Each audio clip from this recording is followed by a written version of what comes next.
Hey everybody, welcome to your horoscopes for this week. These are the horoscopes for the week ending August 20th, where we're coming into the end of Leo season.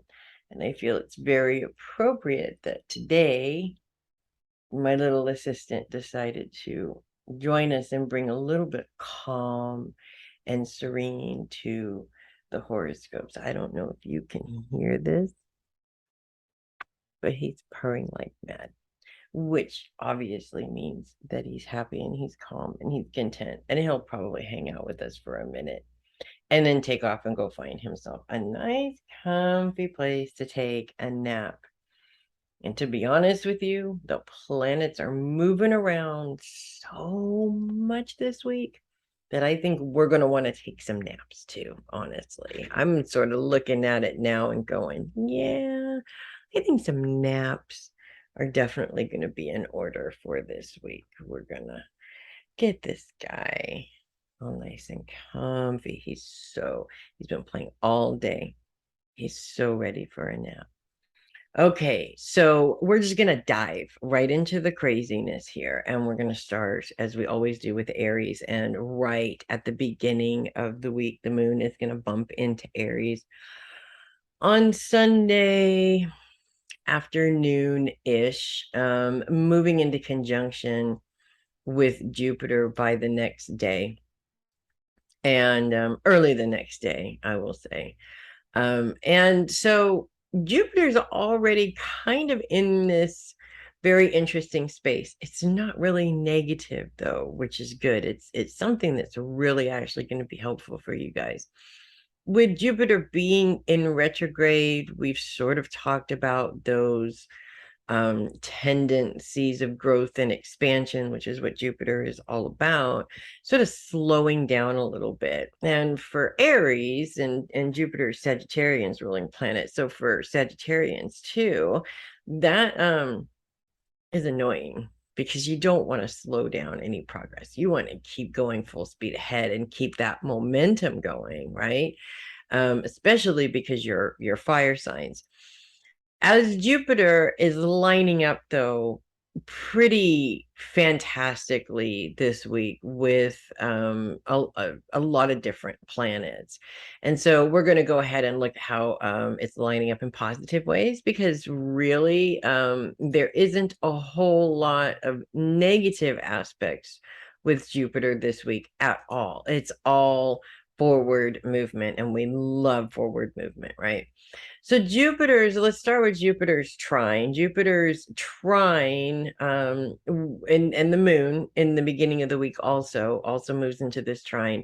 With Venus is actually beautiful. We're bringing this element of creativity into what you're doing.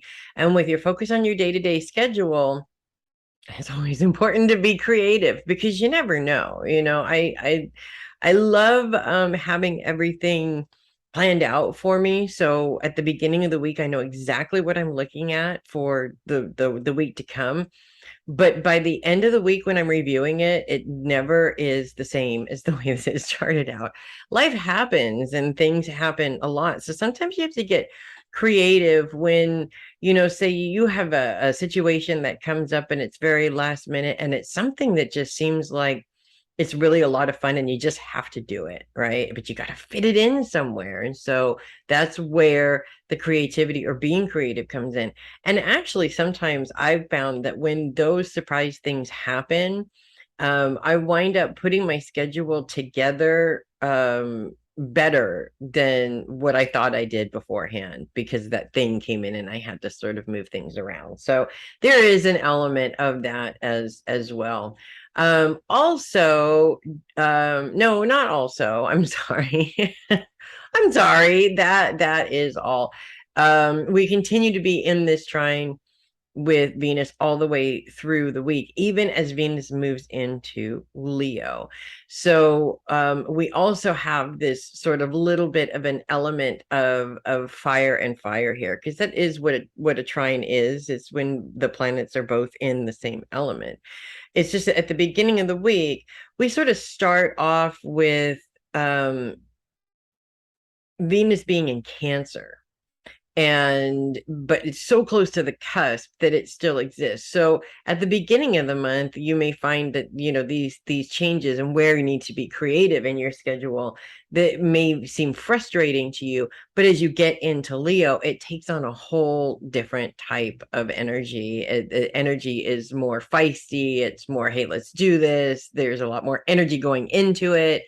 And it's just brilliant. I mean, you're going to love it. So I understand the initial frustration. Try to remember that even though something may seem like it's something that you don't want to do or don't have time to do, it actually might be something that you're glad you didn't miss, if that makes sense. So that is what I have for you Rams this week. Enjoy that. And now we're going to move on to Taurus. Let's start with the good news. The good news is that Mars is leaving. And while Mars' influence has been helpful, I will say that I'm sure that it's been helpful. That little extra bit of energy can oftentimes be helpful, but it can oftentimes be a little bit overwhelming for a fixed sign. I find in terms of changing the energy. Most of the time with fixed signs, we're not, mutable signs have a tendency to be calm and then be a little energy, a little crazy. And then, they can just change the direction of their energy very easily. And fixed signs are not like that. Fixed signs do not like to change their energy. They sort of move generally on a slower, very focused energy. Now, I do know some fixed signs that are absolutely not like that. And that has a lot to do with your outside influences, where your moon is, where your rising sign is, more than anything. But I think for a lot of Tauruses, it's going to be nice that the excitement dies down just a little bit, just to give you a little bit of calm and a little bit of time to get caught up and just back on track, so to speak. So that is the good news. The moon is going to move into your signs Wednesday. To count days, I'm sorry. It is like right there in front of me. Of course, I didn't have to do that, but what are you gonna do? It's going to move into your sign on Wednesday, moving into conjunction with Uranus by the next day. So anything that Uranus is lining up in is obviously going to be, it's going to affect that, and it will affect it emotionally in some way. And we are split this week with great and not so great. We're going to start with the not so great. It's a story we've been talking about since I got back to doing horoscopes again. This has been going on for weeks now. That square that's going on between Uranus and Saturn. It's annoying, right? The sun moves into Leo, and boom, it becomes a much bigger challenge. And the good news about that is that the sun is on his way out of Leo. As a matter of fact, this is the last week of the sun being in Leo. So that will take that big challenge and shrink it back down to what we're used to for a few days, because Venus is, of course, moving on into Leo at this time. So Venus is going to make this big challenge again. I think, even have another fixed grand cross coming up probably next month. So, it's still going to be annoying for a little while longer. But the good news is, after Venus, there's nothing until Mars gets all the way over there from where he is right now, which is moving on out of your sign. So that T-square continues and that challenge continues. And when focus is on your relationships, specifically how you relate to other individuals, Uranus is very much an individualistic sign. And I really feel that his main focus, when he's focused on relationships, is the individuality of each relationship. It's about being able to treat each individual relationship differently depending on the energy of that relationship. And also being very individualistic in terms of how you communicate and how you live and breathe and have fun and do the things that you do within each of your relationships. So that means that you have different relationships with other people. My dad was a Taurus, and he knew literally everybody. I mean, everywhere we went, he ran into people that were like, "Hey, it's Dave," and I thought that that was the most awesome thing, the coolest thing when I was a kid. But because he knew so many people all the time, he had very different relationships with each person, especially because in many cases, the backgrounds of the relationships were very different. And in some cases, they clashed in big ways. And so he was fully able to adapt in any situation, to be able to handle his personality wise with all these different personalities. And really, to me, this is what Uranus and Taurus is all about. It's giving you that push. Being a fixed sign oftentimes makes it difficult to interact with other people. It sort of makes you a little bit on the introverted side, if that makes sense. And so Uranus really helps you to be able to step out of that introvert a little bit and kind of sort of play in the extrovert side, maybe even thinking of bumping up to omnivert, which for many fixed signs means I'm an introvert by nature, but I force myself to be an extrovert when needed, kind of a thing.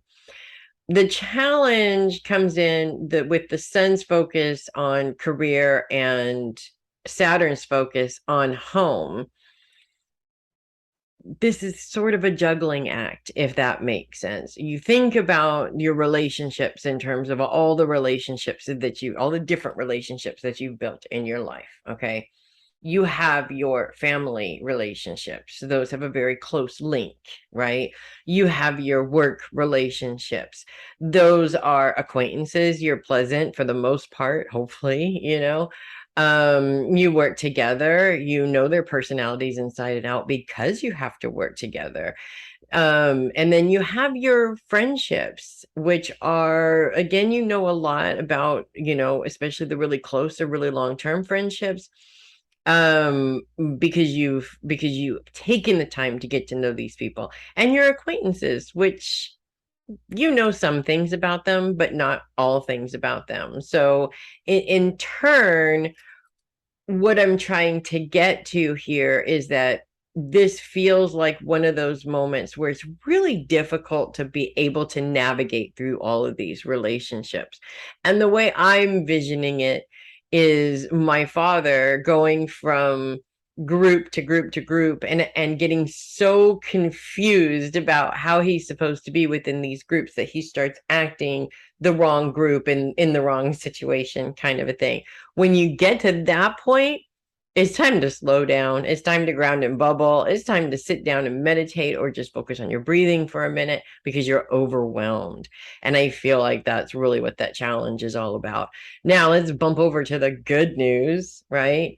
And the good news, pretty much starting on Wednesday, when Mercury moves into Virgo, and Pluto has already been in Capricorn, and there's been a trine between Uranus and Pluto for a while now, but Mercury comes in and makes that a grand trine. And a grand trine is even more spectacular than just a trine. We have a planet in all three signs. We're using all of our earth energy, and that sort of, actually, for fixed energy, that brings that little bit of cardinal and that little bit of mutable and a little bit of those modes energetically into what it is that you're doing and you're focusing on.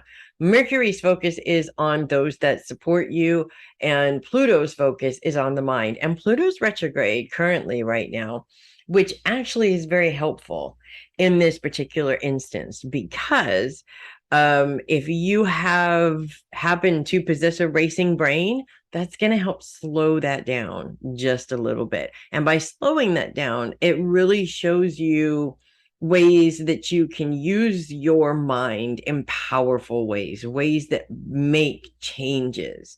So you really start to see that things like worrying and trying to control the situation are working against you, because this comes in and says, let's calm and quiet the mind and show you just how well your mind can help work for you rather than against you, if that makes sense. So it opens up the energy so that everything seems to flow a little bit better.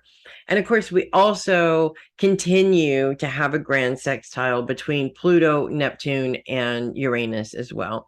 Neptune is also retrograde, and Neptune retrogrades are kind of interesting because for a lot of retrogrades, it reflects back the planet's meaning on you. It's like it mirrors it back. You having a challenge with this particular thing. Like for instance, being an Aquarius with Saturn in Aquarius, Saturn is all about responsibility. And I'm not saying that Aquarians are irresponsible, but they're rebellious against rules. And Saturn is all about making sure that the rules are being followed. And that is a really difficult dance, has been a really difficult dance for me in many ways. But it's also been a fantastic dance for me at the same time, because it has opened my mind to different ways of thinking. With Neptune's retrograde, and Neptune is all about your intuitive abilities. When Neptune goes retrograde, it sort of amplifies those intuitive abilities. Now, in a way, when you're talking about amplifying something, that seems like it's actually more helpful. And instead of it being a challenge, it's actually something that helps you out. Well, that is true. But the fact that it's amplified is a challenge, because you're learning different ways of doing things. You're learning new abilities, or how your new things about your abilities. For me personally, spirit does more to teach me how to use my mediumship and in what context messages come through than anything else, than any living person on the planet. And that living person was a great teacher, is a great teacher, don't get me wrong. But even she told me, I'm just going to give you the basics. You're going to be taught your way of doing this. And I really feel in many ways, and especially with this being focused on those you love, I feel like where the challenge is, where you feel overwhelmed juggling all of these people, this comes in and sort of smooths that out and reminds you to prioritize, right? Obviously you prioritize your kids over everybody. If you're busy with them, you're not available to anybody else.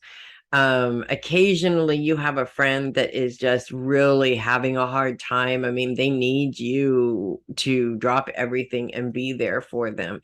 And there is a way of prioritizing that as well. Maybe not right in that moment, but as soon as I get this done and the kids are being fed, then I have an hour to sit on the phone, kind of a thing. So it is all about prioritization. And in a way, it helps you get organized in a world of chaos in some way. I hope that makes sense. That was a long one for you guys. I know. I've even felt like it was just taking too long, but there's so much going on right now for you guys that is just, I feel, really important that we try and get as much of it as possible. So that is the craziness that I have for you guys. And while I want to feel bad that it's a little bit crazy for you, I mean, I'm there with you. I'm part of the whole challenge myself. I also get excited because in the midst of all of this, there's wonderful possibilities of growth and expansion there, and that is really what's really exciting. So have fun with that. And we are going to move on to Gemini, still focused on finances. And the house of finances is also about the house of growth and expansion as well. And I find it interesting, actually, how those two things line up, because most of our focus is on money. It's on how to make more money. It's how to make my money work for me. It's how do I get more out of my money? Because it really is a big deal in the human life. It's no matter how you look at it, no matter which way you want to look at it, um, we can't get away from it. There's absolutely no way that we can get away from it.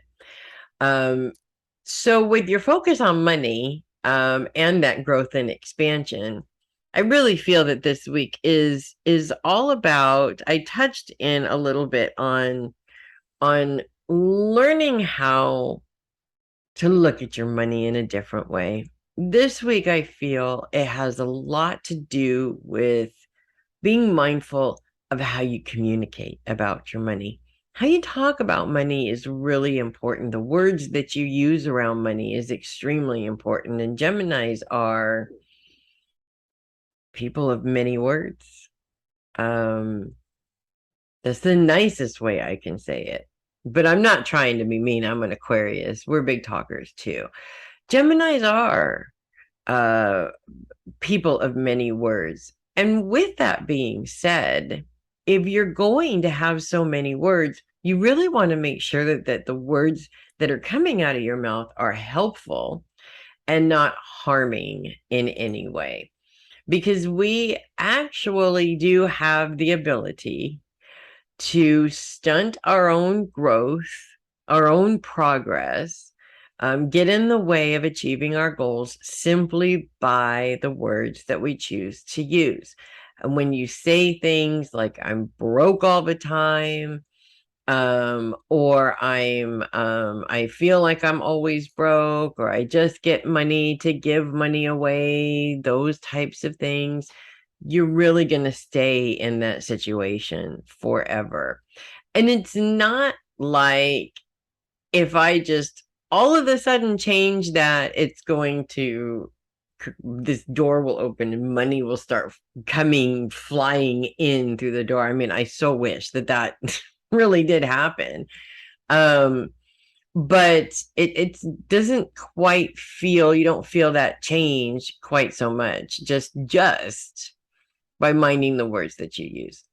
However, you start to feel differently about money. It starts to rule your life a little bit less. You start to find creative ways of managing it a little bit better, or even just keeping it going, saving it, putting it aside, feeling that abundance eventually of security, of just having it there, sitting there. And you have to work up to it.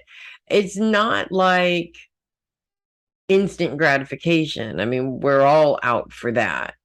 This is more like, even if the money situation doesn't change, your feelings towards the money change.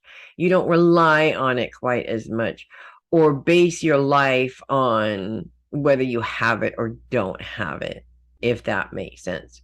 The moon is going to bump on into your sign on Friday and Saturday. So we're going to end the week with the moon in Gemini. And we're moving towards a new moon currently at this time. And the moon is unfortunately going to play a part, because it's on the cusp as it's moving into Gemini. It sort of feels like it moves in the middle of a nightmare, because as it's moving out of Taurus, the planets that are in Taurus are creating a lot of challenges for a lot of people right now. And the moon's just going to kind of sort of almost like smudge that right into your sign there for a minute, right as she's coming into your sign. And so you may feel a little bit with focus on relationships and then money. You may actually be seeing how certain people around you are affecting your mindset over money and the words that you're using about money. And to be honest with you, it is really easy to fall into other people's communication patterns. It's so much easier than we think it is. I mean, you literally sit with somebody and before you know it, you're talking like them. You're complaining about the same things. Your words that you're using are exactly the same. And that is actually something that most people don't realize is a huge influence on how they communicate about anything because they're very much influenced, whether they want to be or not, by these outside um, influences. So it kind of feels uncomfortable, but it's teaching you a really valuable lesson.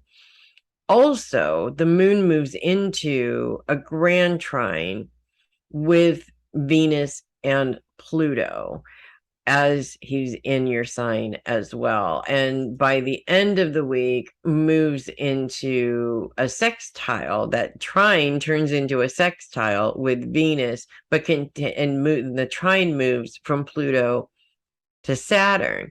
These are very helpful aspects. And when we're talking about the moon, we're talking about emotions. And funny thing, but I've heard it said in, there was a quote from a movie, you messing with my money, you're messing with my emotions. And I think that we do put a lot of emotional feeling into money. So you want to really be paying attention to, and the moon is helping you see this, that you're putting the right kind of feelings into money. What is it that you really want the money for? A lot of us just, I want more money, but we don't know why. We don't really have goals for the money. We don't know what we want, specifically to do with this money outside of those dream things like a mansion and a yacht and a Ferrari and, all that sort of thing. So it's really sort of providing this opportunity for you to sit down and go, okay, do I have money goals? Let's think about that. And if I don't have money goals, do I want money goals? Is that something that maybe I should do? And the more you think about it, the more you come up with, and before you know it, um, your money goals have completely changed. And in some ways have changed in a way that makes a heck of a lot more sense to what your long-term goals are. And then at that point, you can come up with a plan and see where you go with that. And as you're changing that money mindset, you're also releasing yourself of a heck of a lot of worry and anxiety and all kinds of stuff that are just unnecessary to live a good life. So that is what I have for you guys.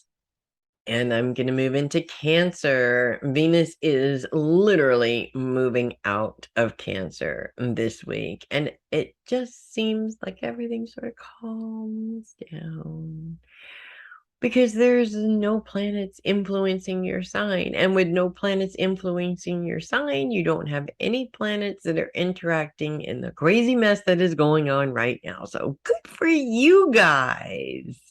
That is some good news, right? Focus is on your long-term goals this week. And the one focus that is there, very much there, is the Lilith or dark moon.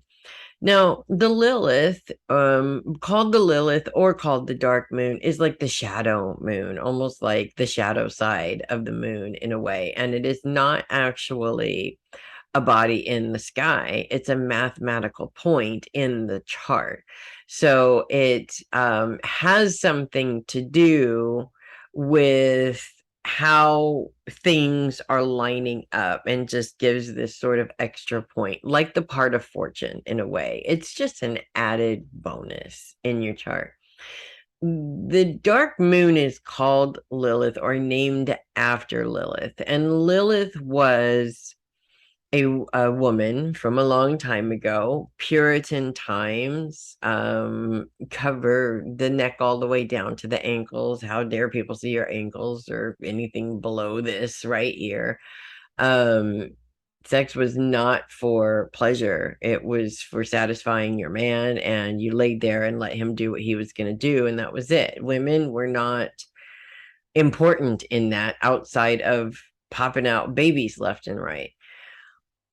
This particular woman decided that that was not a life for her, and she literally ran away from it. She tore off all of these restrictive clothes. She ran naked through the woods. She found a tribe of women who had all done the same, and they all danced naked under the moon, and everybody lived happily ever after. She was shunned, obviously, from her family and anybody else at that point because she broke all the rules, and she was okay with it.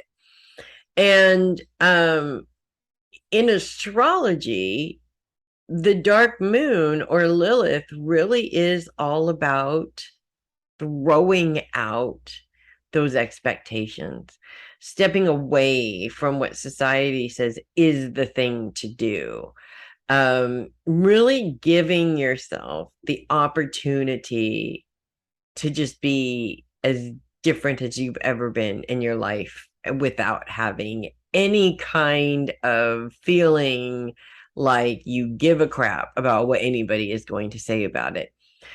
When you think about it, and Cancers, I feel, probably do this more than any other sign. When you calculate the amount of time that you sit thinking about how people are going to judge you for doing something, you've actually wasted years of your life. It is an extremely ridiculous amount of time after a while. And it just keeps going because, of course, as human beings, we fall into that pattern and we just keep it going, right? So you wind up spending an entire lifetime talking yourself out of doing things because somebody else is going to have something to say about it. And a lot of those people will go, oh, well, I don't care. That's baloney. You're still wasting the time. So obviously you do care, or you're using it as an excuse not to actually move forward. With your focus on long-term goals, this week is a prime time to really sit down and make a plan if you haven't made a plan. And if you have made a plan, it's a really good time to sit down with the plan that you've made to make sure that things are going in the direction that you want them to go. You're also making sure that you are in line, the work that you're doing is in line with your goals. And you also want to make sure that you're keeping track of any other ideas or changes that may have taken place along the path, because ideas are great, but you don't want them to be a distraction either. And there's kind of a fine line with that. Just a little bit of a fine line with that.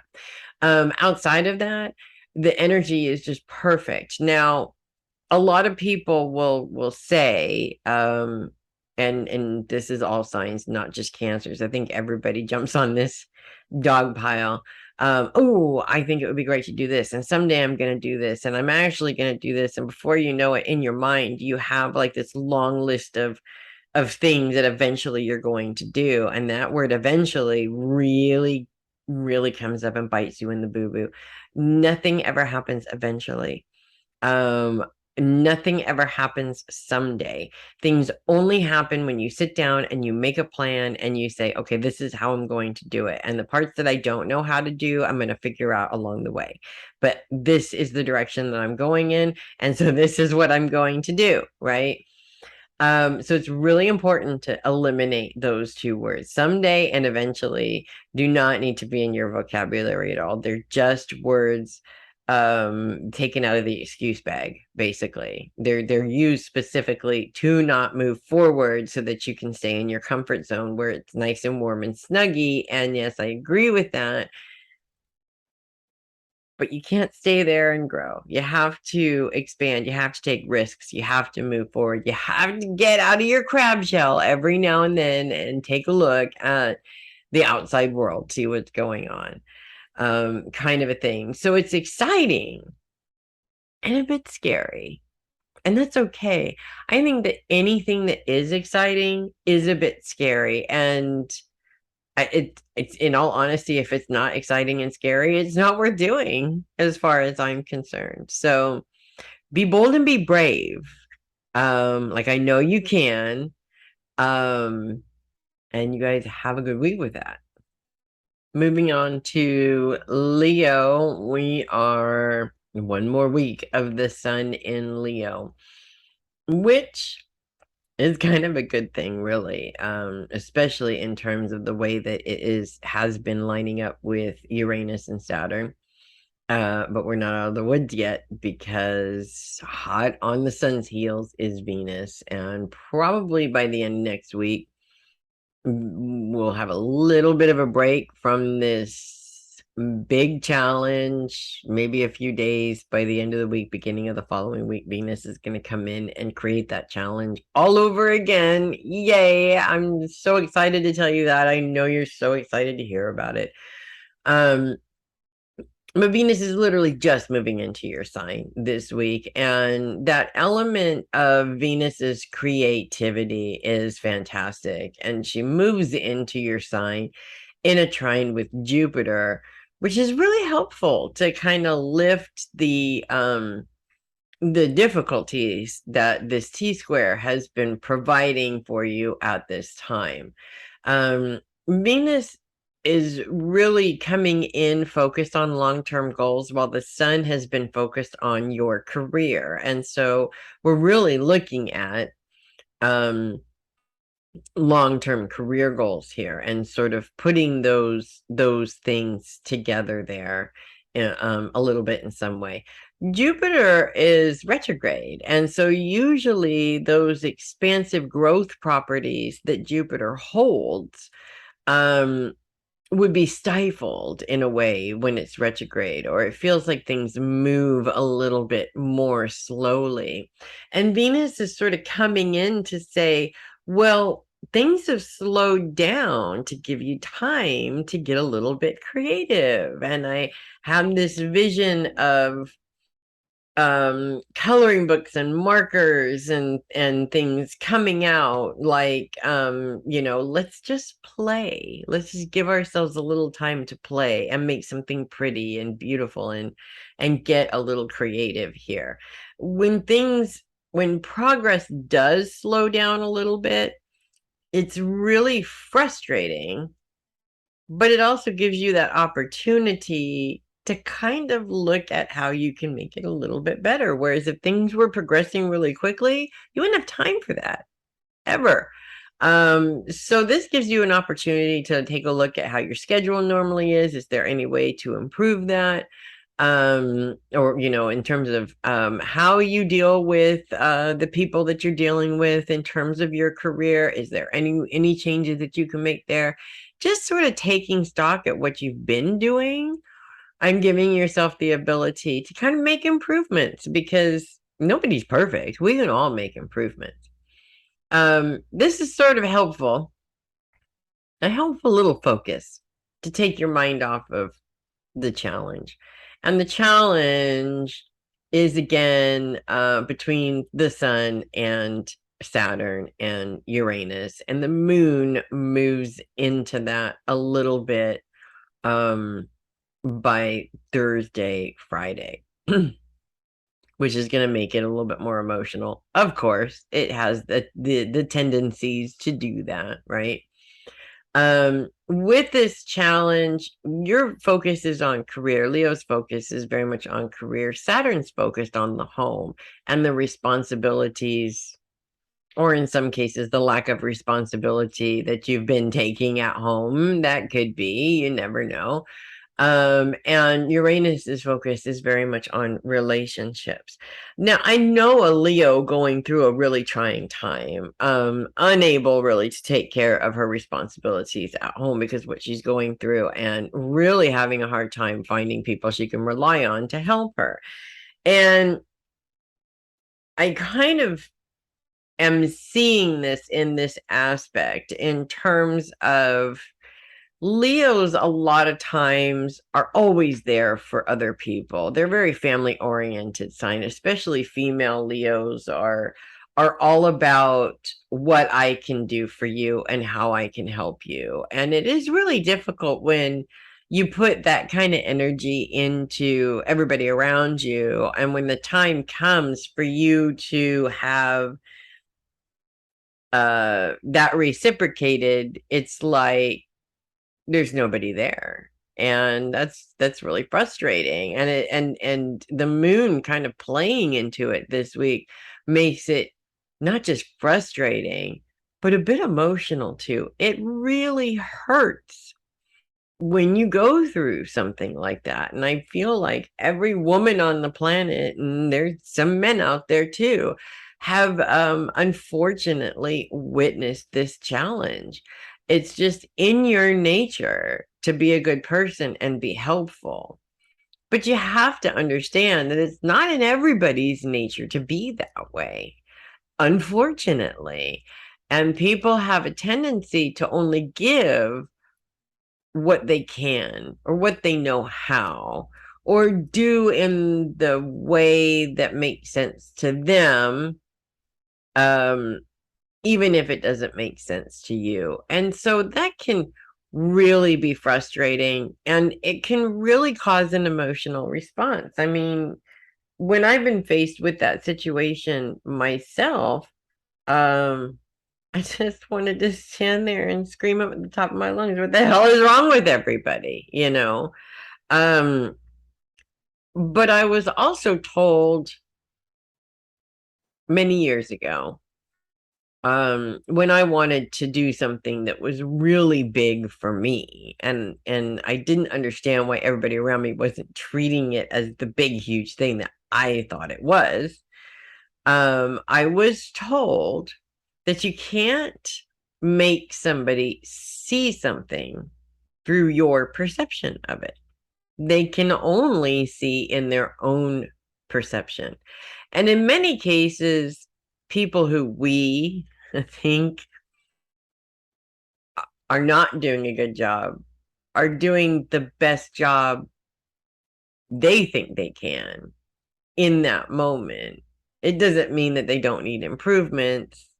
It just means that they're not seeing things in the same way that you are. And I feel like that 75% of the world's population problem right now, currently, is that we all have different perceptions. And because they're not lining up, everybody's just arguing with each other because they think that they're right and the other person's wrong. The truth is, they're both, in many cases, they're both right for their own beliefs of how things are. So if I am a spiritual person talking to a religious person, there's no way that either one of us is going to be able to change the other person's mind about how things are, be it here or the afterlife or what have you. So why have that conversation at all, period? I think we get too hung up on people need to see things from my point of view and not realizing what a tall order that actually might be. And so the more you identify that, the less this becomes an emotional challenge.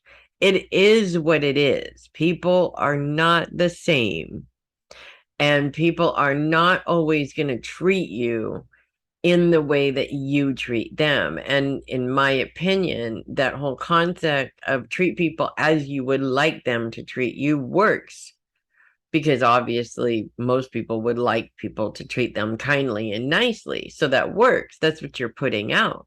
But the expectation of getting that exactly back, unfortunately, that expectation is a killer, emotional killer.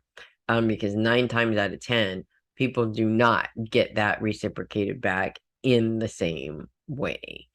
And that can be very hurtful at times. So I know you can get through it.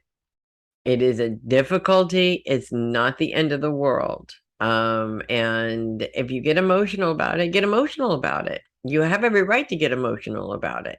Just don't go buy furniture and move in there. That is not healthy for you, and that is going to hold you back and possibly change that wonderful heart of yours, because it's life to me is not about what people do for us, it's what we can do for other people.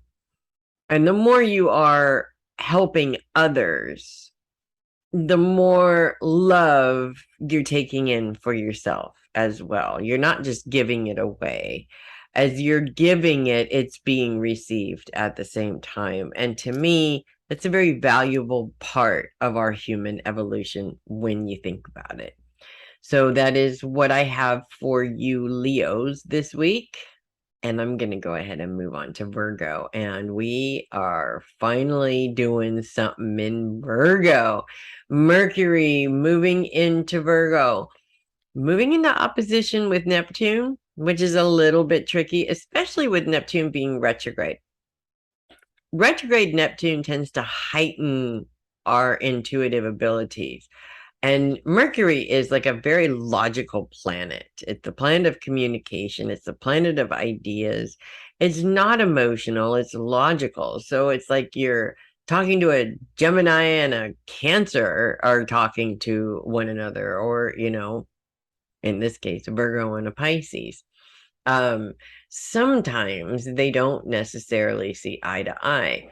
With your focus on those that support you and Neptune's focus on those you love, you may find that you don't necessarily have the same people in both groups.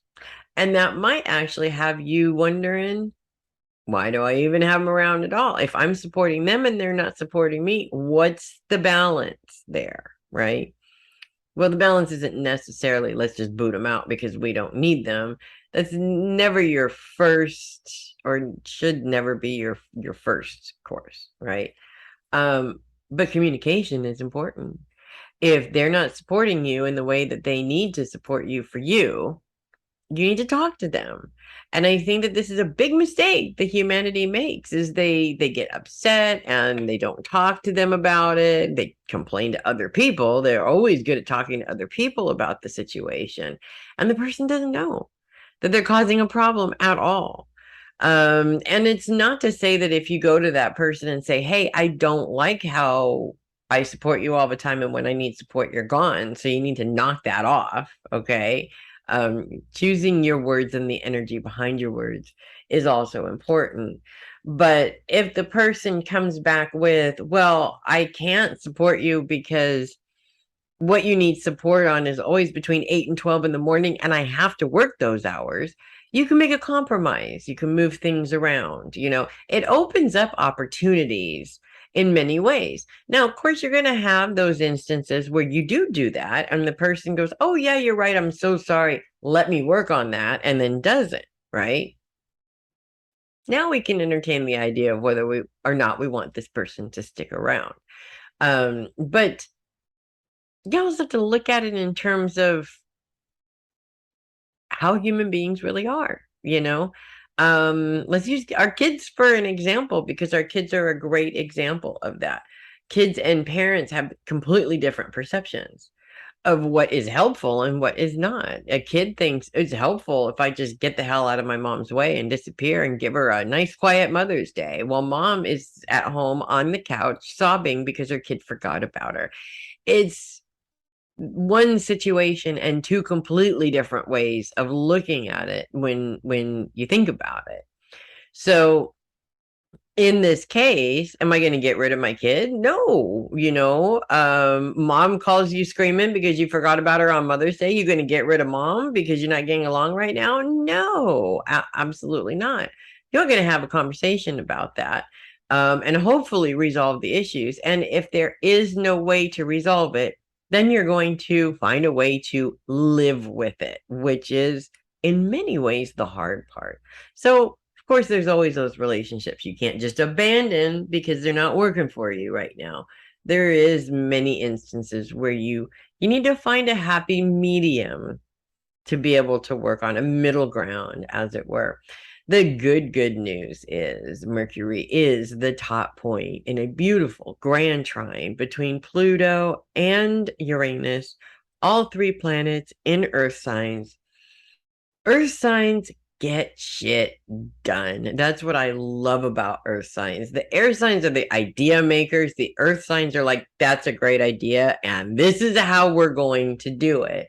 They come up with the blueprints and build the thing and decorate the thing.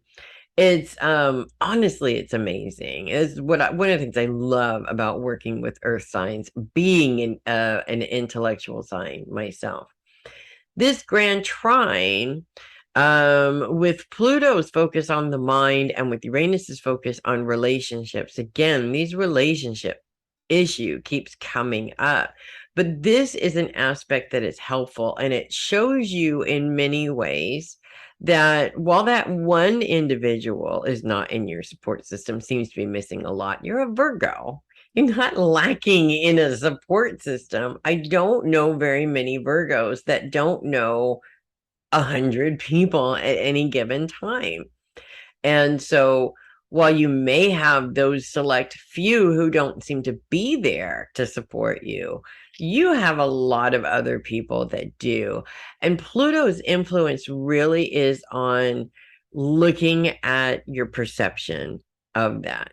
Looking at your perception, you can literally look at a group of 20 people and your brain can tell you, oh my God, that's a lot of support. I'm so lucky. Or your brain can tell you only 20 people. You got to be kidding me. It's like nobody supports me, right? Same situation, different ways of looking at it, right? Sometimes just changing your way of looking at that makes all the difference in the world. And when you think about it, if you're looking at supportive people, you want a handful of ride or die people, not 100, hey, that's cool. Those are great, but they're also not going to help you move forward in your goals. They'll tag along, they'll hang around, they'll even get in the way. They're not going to help you. Whereas that select few ride or die, those people will do just about anything to help you. So that is what I have for you guys. And now I'm going to move on to Libra. No planets interacting in Libra this week, which, to be honest with you, if you listen to any of the other horoscopes so far, you're probably like, thank God for that, you know? Give me some time, you know, to just chill. But focus is on the inner closet, full on the inner closet this week. We've moved completely into that is our main focus. And the inner closet is not an easy thing to focus on. It really isn't. Most of us spend lifetimes running away from the emotional pain that we've stuffed in there over 20, 30, 40, 50 years of our lives. When you get to 30, 40, 50, it starts to feel like you can't really stuff anything else in there. It's way too full. And to be honest with you, energetically and physically, it really sort of does feel like being really full. And it affects you. It starts to physically affect you in different ways when you're hanging on to things that really are not in your best interest to hang on to, really are things that you need to let go of. Um, we're talking specifically about trauma, our emotions around the trauma. We're talking about bad memories that stick in our minds, or in some cases, triggers from now that mimic the feeling of those bad memories. And triggers are a very real thing. That you almost don't even know why you're being triggered. Sometimes it just happens, and it's very easy to just emotionally react to that trigger. So I'm going to use an example here from someone.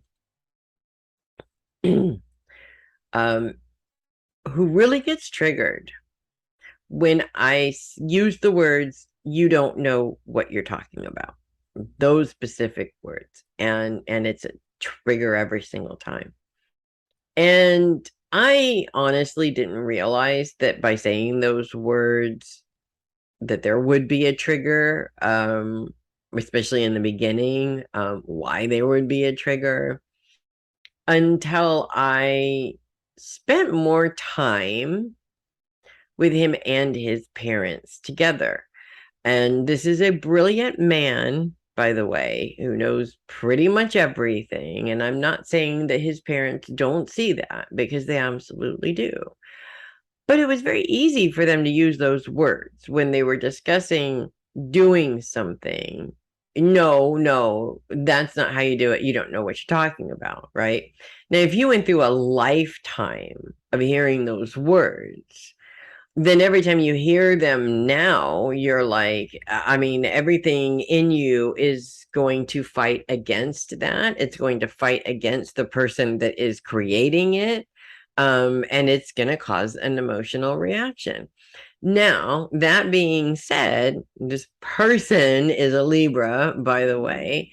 That being said, what would happen if, when I said to this person, you don't know what you're talking about, and instead of reacting, they stopped and they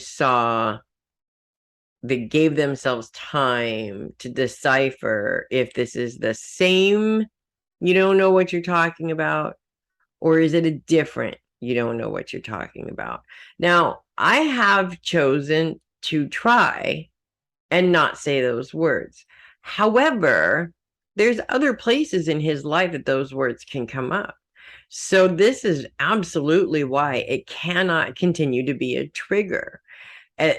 There's because those words are going to keep coming up over and over and over and over again, until one day he says, okay, wait, before I react to this, am I being triggered from my old pain where those words made me feel like in that moment my parents were devaluing me and my own intellect? Okay.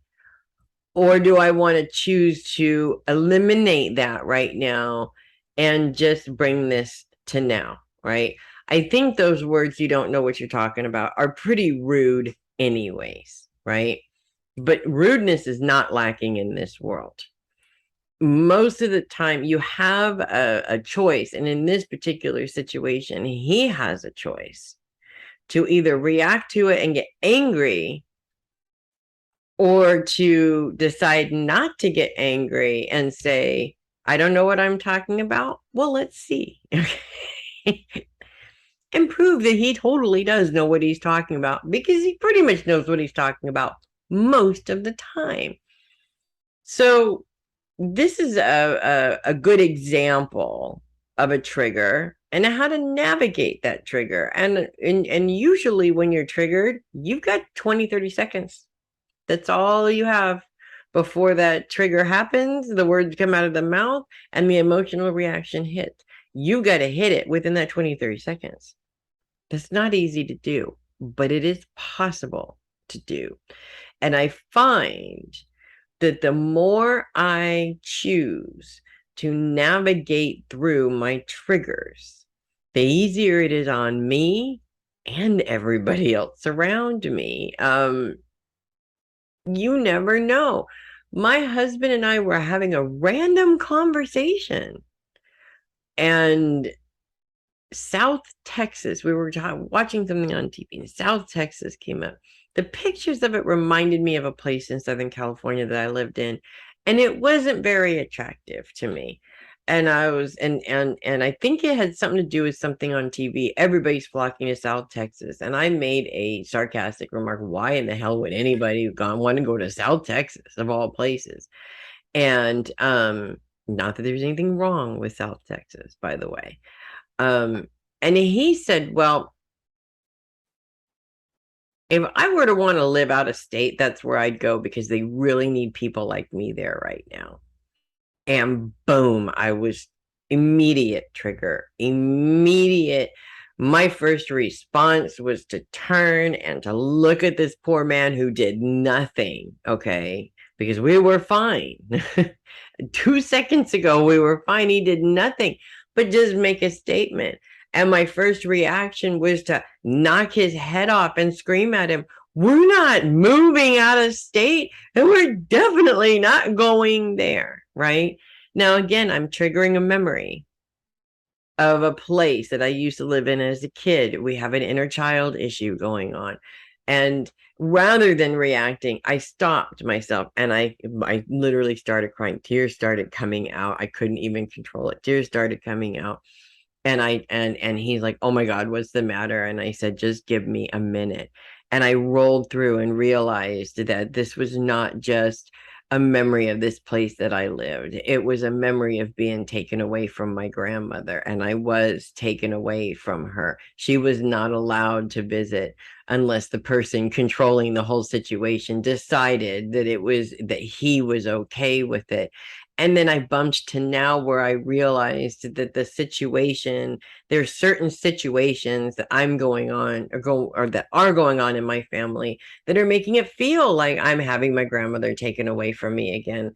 And so I literally went through the whole channel, and it's one of the few times I remember going through the whole channel from beginning to end on a trigger. And it was an amazing experience. But it was a very, very difficult experience. And it took me a good 5 to 10 minutes because that was a very deep emotional route to get through it before I could actually explain to my poor husband, who's still sitting there wondering what the hell he did to cause this, to explain to him the whole process and so that he had an understanding of why that particular statement happened. And I also explained to him that he doesn't need to feel bad about it. Was not, I'm aware, obviously he didn't do it on purpose, but that he shouldn't have to guard what he says around me either, simply because I have triggers. There isn't a person on the planet that doesn't have triggers that happen. I mean, most of us are triggered at least once a week, and that's at the least. So you think about it in those terms. The triggers are actually coming up to help you resolve an issue. And that issue with being taken away from my grandmother, I decided that day that nothing was going to make me feel like I was being taken away from her. And I've seen her more ever since. So that trigger actually helped me to resolve a current issue, even though it's bringing up past pain that is still exists. It's not so much to overcome the pain, it's to deal with the situation now. When you think about it in those terms, sometimes it looks like it's a little bit more helpful, and that the triggers in some cases are working in your favor. And I'd have to say there's probably a good 50-50 chance that they are working in your favor. Occasionally, of course, they're not. So be aware that that is probably going to come up with at times, off and on this week. And we'll try to have fun with that.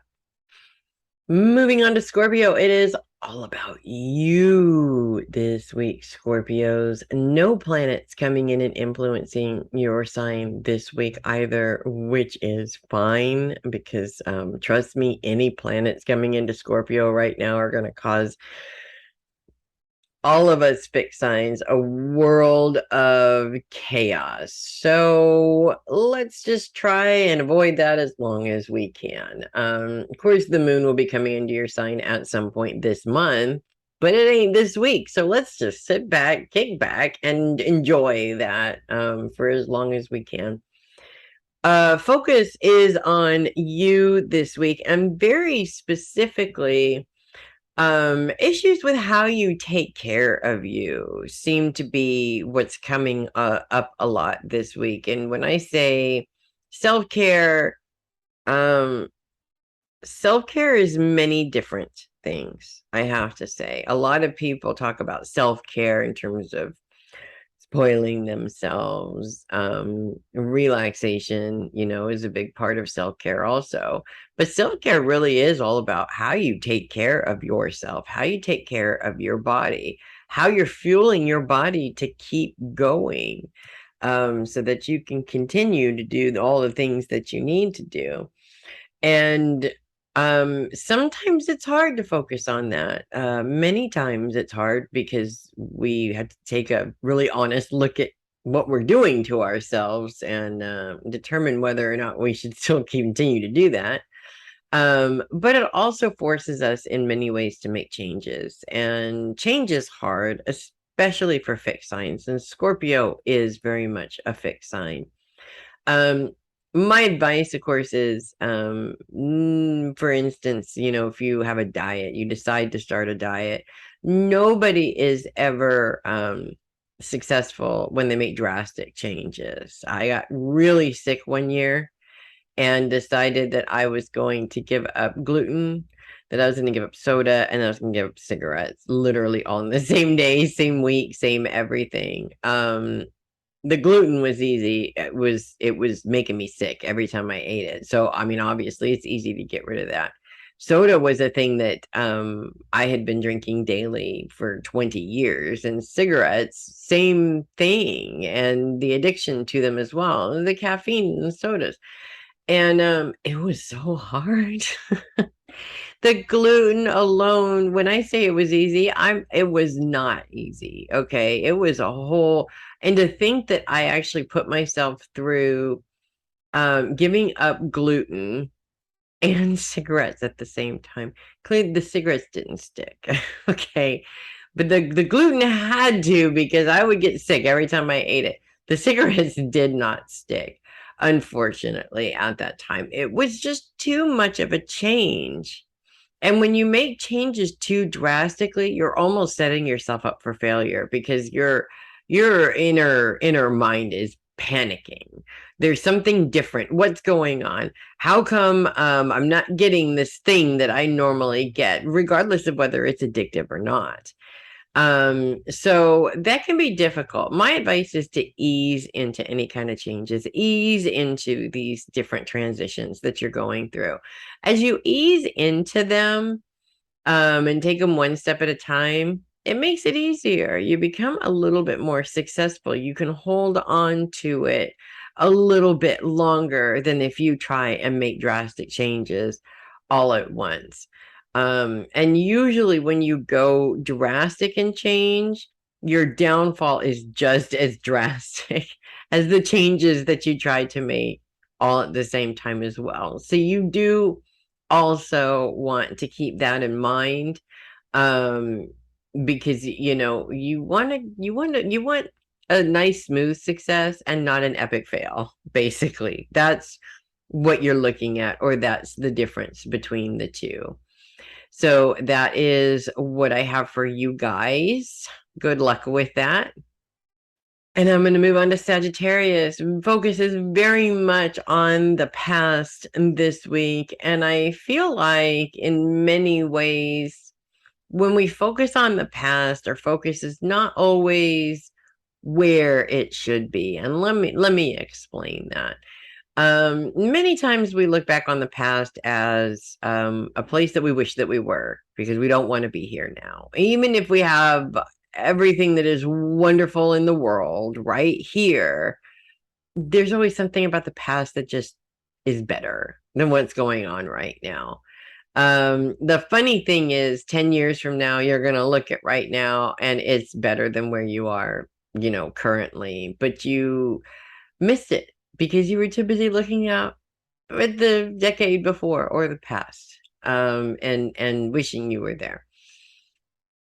Or I like to look at it in terms of self-improvement. So I look at my 20s, um, which was fun. I had lots of fun in my 20s. I beat up my body a little bit in my 20s. Did a lot of stupid stuff in my 20s, and it was tons of fun. Do I miss it now? Yes, I do. There are times when I wish I could go back. um, to that fun and that ignorance too, to be honest with you. Because as fun as I was not always very bright about how I handled situations also. Um, I guess sometimes that's fun. I guess you could miss that. I actually do miss my ignorance at times, wishing I didn't know. I knew more of what I knew then and not so much now, if that makes sense. I tend to like to look at it in terms of how I've grown. So I look at my 20s. Yeah, it was a lot of fun. Yeah, it was kind of stupid. I've learned a lot since then. Moving into my 30s, I was very brave in my 30s. I start to learn how to do my mediumship and things like that towards the end of my 20s and into my 30s, and really started to use it. Built a business in my 30s, and believe it or not, thought I was too old for that, but thank God I did it anyways, because it's a lot harder now, right? And then moving into my 40s, all the changes that I've gone through in my life, it's really kind of a funny thing. I prefer to look at pictures of myself now versus in my 20s. I feel like I look better as I've gotten older than I did in my 20s. Not to say I look bad in my 20s. I do miss not having wrinkles. Okay, I will say that. But the structure of my face, I had a lot more weight on me when I was younger, things like that. That I like to see the improvements. I like to look at then and now and look for why I'm happy here now and what happened in the past to get me to this point of having what I do have right now. It's a more constructive way of looking at it in a way. Um, but I also it's hard because you get caught up in the people that are not no longer with you, the people that were there in the past and are no longer here now, and that really is a tricky part to get over, that hump to get over, if that makes sense. You're always going to miss those people. um I don't think that that ever really goes away. I don't think that it should go away, to be honest with you. Um, but at the same time, that is also part of the progression of life, is that we never leave life with the same people that we started off with. That's part of the lesson, and that's part of the growth. Those people are always there in your mind and your memory. You can access them as long as they live in your heart and you have good memories. They live forever in some way. The sucky thing is you can't just go up and hug them. You can't just go up and have a conversation with them whenever you want. And that's where it does start to get tricky. So the more you pay attention to looking at the past as a tool to help you move forward and not get too stuck in the place where you wish you were because you're not happy here now, the better it is for you.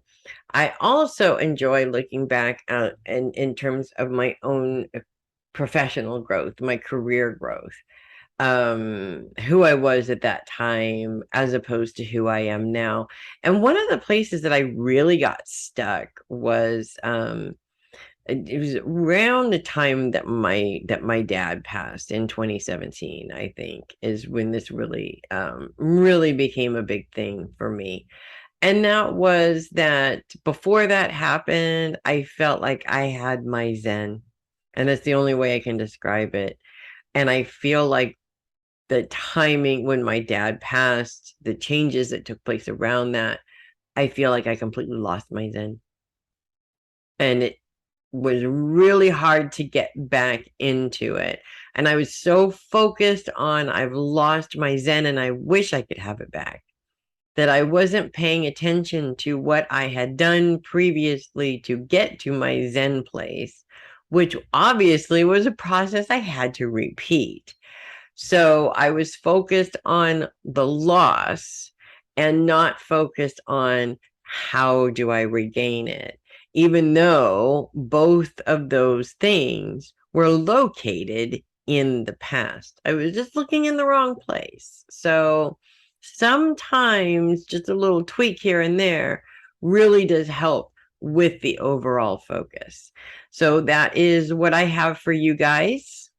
And we're moving on to Capricorn. Pluto continues to be in Capricorn and moves into a grand trine with Mercury and with, oh my gosh, I've been saying it like, I've said it like 5 times now, and Uranus. A grand trine is a beautiful thing, absolutely beautiful thing. And the moon is going to move into this aspect at some point, about Wednesday-ish, and Mars is sort of moving out of this aspect as well. So his influence is in there just a little bit. And Capricorns love a little boost of Mars energy. You know, you guys are very energetic people to begin with. So to get that little boost going, it's just like, ooh, I have a little extra oomph to get all these things done that I'd like to get done. But a grand trine really is a big deal. It's a planet in every single element. And so therefore, we have these things coming together to be helpful. Focus is on the mind for you Capricorns this week, and Pluto's retrograde, and that actually works in your favor. If you happen to be overthinkers, that retrograde influence will almost slow down the progression of your thinking in a way, which sounds kind of weird, but it really isn't, because if you are an overthinker, you need something to come in and slow that down. It gets to the point where you're thinking so crazy, you can't even really focus on what it is that you need to do. If you're not an overthinker, then it might feel a little bit frustrating. It's almost like your brain has to work a little bit harder to get through what it is that you're trying to get through. And that's, everybody has those fog days, and they're annoying as all you know what. I totally get that. Mercury's focus is on those that support you, and Uranus's focus is on relationships. And really, this has a lot. I feel that this grand trine is really showing you, Capricorns are not people that ask for help. They don't like to ask for help very often. And so they tend to not ask for help as much as possible.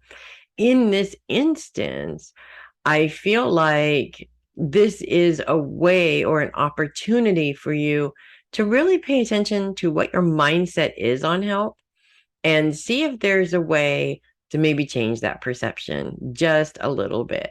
Now, in terms of Capricorn's perception on help, most Capricorns don't feel that anybody can do it as good as they do, or the right way, which is, of course, the way that they always do it the right way. Everybody else always does it the wrong way. Changing your perception looks like, what does it matter how they do it as long as they get it done? And when you change your perception on that, it's a lot easier to accept help when you need it. Not that you have to have it, but we all go through those instances where we do need a little bit of help from time to time. Just because you're Capricorn doesn't mean you're Superman or Superwoman. You got to look at it in those terms. Capricorn does move into an opposition with Venus this week. As Venus is moving out of Cancer, that opposition continues throughout the rest of the week. I think by the end of the week, that opposition is over. And that's going to make things a heck of a lot easier and a heck of a lot nicer for you. This opposition with Venus is very much focused in long-term goals and long-term career goals, very specifically. And with Pluto's retrograde happening right now, that boost of creativity coming in from Venus actually is very helpful. It's showing you different creative ways to approach a subject that are very much out of the box, which is very different for you and maybe a little bit uncomfortable, but it could be fun at the same time. And so That's really how you want to look at it. You can have the perception of this is different and I don't like it. That's obviously going to stop you from moving forward. But if you have the perception of, ooh, this is different, this looks like it might be fun, you're more likely to actually get something out of it or to learn something. Whereas the other perception isn't really going to get you anywhere. And that's not what the goal is, right? Capricorn's always moving forward. So that is what I have for you guys this week. And we're going to move on to Aquarius and the craziness that is Aquarius right now. Still have that big T square going on as the moon continues its last week in Leo. All the way until the sun leaves, that T square is still going to take place, and then the sun will move out of it. And you think that you are free, but you're wrong, because Venus is hot on the sun's heels. So you may get a break for a couple of days, but that T square is coming back. Mark my words.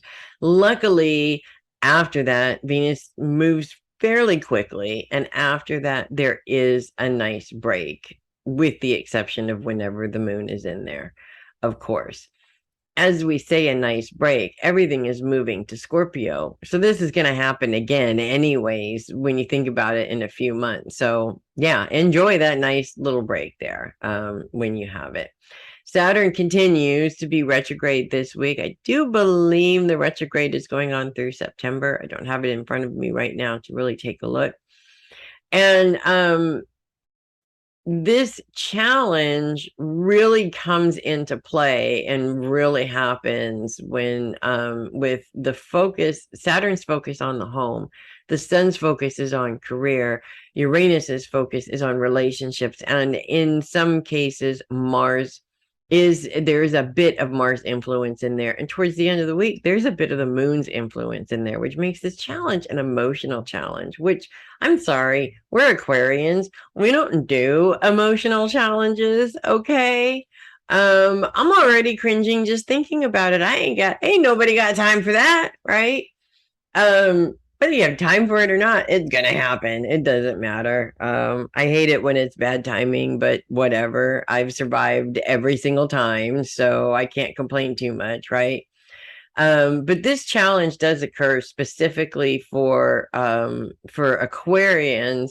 With Saturn being retrograde, two things happen. One, you're identifying things that you're taking responsibility for. Maybe may not be your responsibility. And it is really important to know that, isn't it? When you know that, you can let go of that responsibility and hand it right back to the person it belongs to. That's the good thing. But the other thing is, sometimes a retrograde Saturn is showing us where we tend to be irresponsible. That's not as fun to focus on, right? But this week, it's time to focus on a little bit. Your responsibilities to your home. For me, this is very interesting, actually. I spend 3 days at home, 2 of which I work most of the day. I have 1 whole day. I am not spending it cleaning my house. I absolutely refuse to spend it cleaning my house. I will do the laundry because that has to be done, but I have somebody else to do things like the dishes and everything. I am not spending it on cleaning the house. And I don't want to. And I feel very irresponsible because that's my job. But then again, why does it have to be my job? There's other people in the household. And it goes to this crazy argument that I'm having with myself, by the way, not with anybody else. I'm having with myself that never ends. And occasionally I get refaced with this, oh my God, I am so dropping my responsibility. The truth of the matter is that, all right, yes, if I leave it that way and it just looks terrible all the time, then yes, I am really screwing up my responsibilities here. What I need to do is find a solution to fix this problem in a way that is going to work for everybody, including me, right? And usually when I can, I haven't been able to recently, but usually when I can, I hire somebody to come in and clean the house for me. That way I have a nice clean house. I feel zen because my space is clean and I didn't have to do it. And that's really the important thing, right? I think we spend too much time, and I know I spent a lot of time for many years beating myself up over because I'm lazy, because I just don't want to do it, because I'm not good at it, what have you. And then I looked at it and I looked at my life. Weekly life is 4 days not at home, 3 days at home. 2 of those days are working. When I'm not at home, it's work, work, work, and care for and care for and care for the whole time. When I'm at home, it's, well, let me do the best that I can to make sure that everybody at home gets whatever they need from me. And then I'm out again. And I really just, it's not even just about the time. I think the time that I do have to myself is very valuable to me. And I don't want to be handing it off to scrubbing floors and toilets and what have you. And then on top of that, that person needs the money, and they're not doing it, wouldn't be doing it if they didn't need the money. So I'm providing for that individual while getting what I need at the same time. And I have more space for myself and the people around me. It really is a win-win-win situation. But when I was looking at it in terms of I'm just being irresponsible and pushing it off on somebody else, that wasn't helpful. And I definitely was not, I wasn't getting what I needed out of that at all. It was just miserable and nothing was getting done, period. Right. So it's a challenge, but it's a challenge that presents or forces you to present or find a solution. And the presenting and finding that solution means that you can take a challenge that has been a challenge for a long time and eliminate it, get rid of it. Doesn't matter what the planets are doing at all. Most of the time, we create our own challenges. So let's eliminate this one. And then that way, we have room to focus on a different one. It all depends on how you look at it, right? So that is what I have for you guys. And finally, we are going to move on to Pisces, Neptune in retrograde in Pisces, and in a grand sextile with Pluto and Uranus. A little bit of an influence of Mars in there, as well as the moon towards the end of the week. Also, a grand sextile is a very powerful, very uplifting, and very helpful aspect. These planets are coming together to help you in some way. And with Neptune being the peak of this aspect, everything is pointing at you, basically. Focus is on those that you love this week. And with Neptune being retrograde, that retrograde Neptune tends to take your intuition and amplify it in big ways. Sounds exciting, and in some ways it is exciting, but it can be a little bit scary at the same time. Spirit for me kind of does this so that I can learn how they connect and what they're trying to say and why they're saying it. For example, this I learned once, sitting at my desk playing bingo with my husband sitting behind me, minding my own business. I was all nice and calm in my zen. And I saw, heard, and felt a bomb going off in my face. And now when I say I felt it, obviously I didn't blow up, right? I felt the impact. I saw the light. I heard the sound. It made me jump 10 feet in the air for no reason, because of course I was the only one that experienced this. And that was the day before the Boston bombing. And so that was like a warning.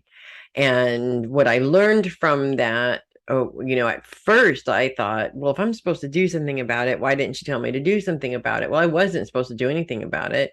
There were souls that were going to need help when that took place. And it was my job to help them. And that's what they were teaching me. So it can be a little weird and it can be a little uncomfortable at first as you're learning. But then once you get the hang of it, it's like, oh, okay, I get that. Lesson learned, move on. And then another lesson comes in. That's kind of how it is.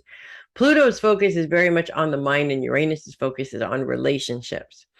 And in terms of intuition and those that you love, using your intuition around those that you love is really not easy, because you and your own feelings and your thoughts of how things normally are get in the way, and Pluto is very much bringing that thought process into effect in this, forcing you, or I should say providing an opportunity for you to change the way you're thinking about a particular situation. So if you're having a problem within a relationship in your life and you're constantly having the same argument, the best thing to do is to change the way you word things. When you change the way you word things, it makes the other person react in a different way all of a sudden, because they were used to the progression of things and how things were always done. And now they're like, wait, I don't know how to respond to that. I actually have to think and come up with a response.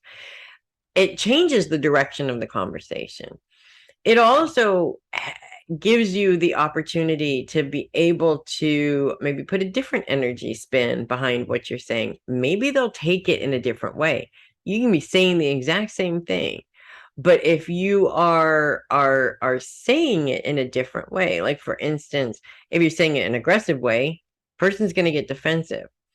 If you say it in a way where you're crying, the person's going to feel that in their heart, as opposed to feeling it in their heart aggressively. There's a big difference. You want to also, if you're having a problem within one of your somebody that you have a relationship with, any relationship at all will do, of course. If you are having a problem in a relationship, um, one of the best things to do is to communicate about it. And I think that communication in relationships doesn't happen as often as it should. But you have to pick and choose your times to communicate. Obviously, when you're already heated and having an argument, that is never a good time. Nothing is going to get resolved with that conversation. You have to come back to it at a later time, a neutral time for the two of you to be able to sit down and provide an opportunity to say, okay, this is bothering me. How can we change it? And I like to invite the other person to tell me what I'm doing that's bothering them, so that we both have something to work on. This way, it tends to be a little bit more successful, because now everybody is, in theory, getting what they want. Now, this communication issue is going to be amplified because Neptune is in opposition with Mercury. And Mercury is the planet of communication in Virgo, which is one of Mercury's planets. So it will feel like you can't communicate with this person, or there is literally nothing you can say to get through to this person. And that feeling, your first reaction is always going to be, well, I give up. What's the point? If they're not going to hear what I'm saying, what's the point of even saying it? I agree. I don't like talking to brick walls either. However, there is always a way to say something where the person understands. And you just have to keep changing the way that you say it until you find the right words and the right energy behind the words to get through to that person. And if it's really important, you want them to feel what you're saying, not just hear what you're saying, not just understand what you're saying, but really feel what's behind your words. When you do that, the person really does get the whole point. And sometimes it's absolutely 100% necessary to make sure that that person feels your words, so that they do 100% get the point. And if you're not communicating like that, you're actually doing them a disservice because you're leaving it too open for them to misunderstand, and then you're not going to get anywhere with that. So that is what I have for you guys. And that's what I have, period. Thanks for coming and hanging out and watching the horoscopes. We are 1 month, actually 2 weeks at this point away from launching 13 card tarot for 2023. I don't know if you guys are excited, but I am totally excited about this. I always get excited when I launch it. It's towards the end of it that I'm like, oh, I can't look at another one of these readings again. But right now I'm really excited, and I hope that that you guys are excited too. Thanks again for watching the horoscopes. I'm Melissa Bruce, the heavy metal psychic. Thanks for following and for hanging out and subscribing and everything that you guys do. And I'll see you guys next week. Have a good week, everybody.